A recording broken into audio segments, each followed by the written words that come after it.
some of these security challenges that we have in this country.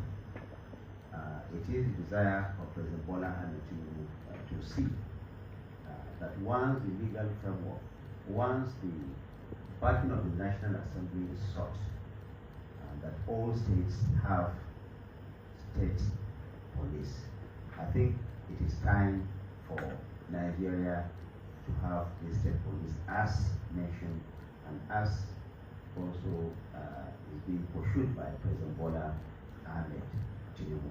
Of course, this has to be done within our own legal framework and within also the law that will be the legislation that will be done by the National